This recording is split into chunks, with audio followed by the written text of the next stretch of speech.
Hey everyone! Today, we'll show you how to sync WooCommerce custom fields using Stock Sync with Google Sheets.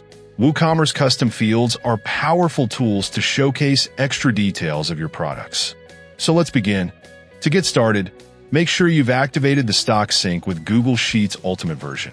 Once that's set, here's how to add a custom field to your product.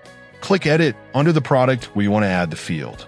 Then, in the top right corner, click Screen Options and check the Custom Fields box. Scroll down to the Custom Fields section, name your field, and add its value in the Add New Custom Field box. After that, hit Add Custom Field to save it.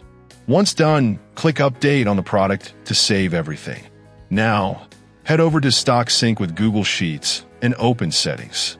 On the Settings page, turn on the Sync Custom Fields option. You'll see the custom fields you just created. Choose the ones you want to sync and hit Save Changes. That's it.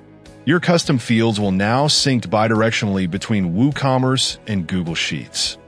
Remember, you can also sync custom fields created with ACF, Advanced Custom Fields. And that's it. Now your custom fields are synced effortlessly. Thanks for watching, and see you in the next one.